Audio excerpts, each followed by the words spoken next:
Yes, and Congressman, thanks so much for stepping outside for a few minutes and helping us better appreciate what's going on. You just had a chance to grill these Trump intelligence and military officials about this stunning intelligence breach. Did you get the answers that you needed? No, I didn't, Wolf. The more we learn about this, the more outrageous this becomes. I haven't jumped to conclusions. I actually have been just gathering information, gathering facts, because I never want to politicize national security stuff. This is our most solemn responsibility. But listen, it's very clear what happened here. It's very clear. I mean, anybody can see this, right? They talked about mission planning and operational information over a non-secure chain. That is classified information by the Directorate of National Intelligence's own standards. But what's worse is that they just won't admit it. They won't accept responsibility. They won't say what everybody else knows to be true. They're just hiding it. They're trying to sweep it under the rug, and that's what's most shocking to me. And they're testifying under oath, right? They are.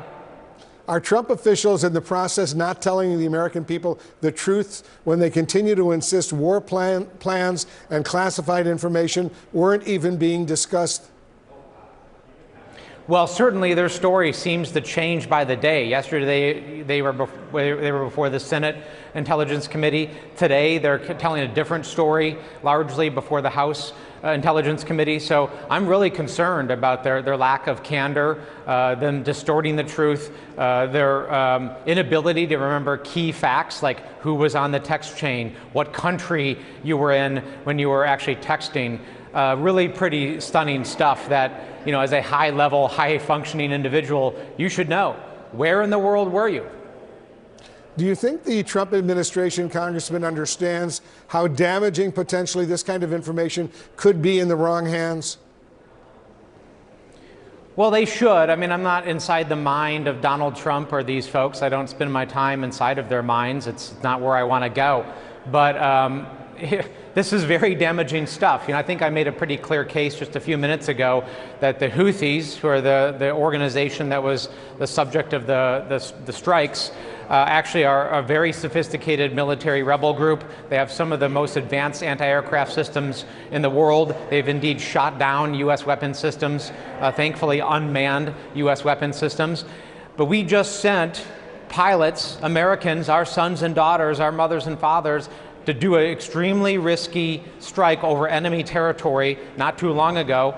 And the people sending them into harm's way to do that strike, we're talking about it in advance of the strike over a non-secure platform. Everybody should be appalled by that. You mentioned the changing stories that have emerged from inside the Trump administration. I want to listen in the last 24 hours to some of the things they said. I think we have a clip. We don't have a clip, but they've been saying different things, revising and changing their points of view repeatedly. What do you make of that? Well, what I make of it is they know they've done wrong. They know this was a major mistake. They don't want to accept responsibility. They don't want to fix it. They just want it to go away and they want to ignore it. But we're not going to let it go away and ignore it because our men and women in uniform, our troops deserve better, right? I can't sit here in the Capitol in Washington, D.C. and sleep at night if I don't think things are fixed that are life and death things for the troops that we send to protect us. I will not stop until I get an acknowledgement that this was not okay, that this was a mistake, and they tell us clearly how they're going to fix it. Unfortunately, that does not appear to be the trajectory we're on right now. Yep. You're a veteran of the wars in Iraq and Afghanistan, Congressman. If someone had leaked this kind of information about an operation, a military operation you were about to begin, how disastrous potentially could that have been when you were serving in Iraq and Afghanistan? Yeah, people could die. It's just as simple as that. You know, if the enemy knows you're coming or has advance warning, people will die. That's what we're dealing with here. Right? And that's why it's so serious, and that's why we can't stop asking questions and pushing them. And it's more importantly than that. You know, this is just not about oversight. It's not about asking questions. This just needs to be fixed, right? I want guarantees this is not going to happen again, that it's not going on right now. And frankly, they just don't take it seriously, right? The impunity and the lack of seriousness that the administration has about our most sensitive secrets and our riskiest military missions is really the the worst part of the story here. So I would assume, Congressman, you would support a full-scale, nationwide, sort of 9/11 type commission of inquiry to learn precisely what happened, why Jeffrey Goldberg was brought into this conversation on Signal, and to learn the lessons to make sure it never happens again. Is that right?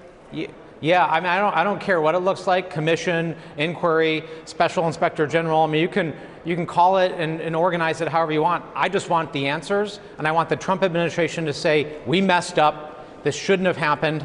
I want accountability. And also, let's also say, this is why you don't put an unqualified person in charge of the Department of Defense, somebody who's never run large national security organizations before. Months ago, I said, this is why Hegseth is unqualified, because he doesn't know how to do this. Right? He doesn't know because he's never done it before. He has no experience. This is where experience matters, and we actually see this in real time now. So, he's acting like somebody who doesn't know what they're doing. For the good of the country, the good of the U.S. military, should the Defense Secretary Hegseth resign? Yes, absolutely. Listen, you have to at the top set the standard of accountability. If anybody below him in the chain of command had done the same thing, they would have been done. Right? They would have been fired, there would have been a court-martial, there would have been an investigation. So are you telling me that the people at the top of the organization have a different standard, that they're immune from accountability? That is the opposite of how it's supposed to be. The further up you go and the more responsibility you have, the more accountability you should have. Congressman Jason Crow of Colorado, thank you very much for joining us.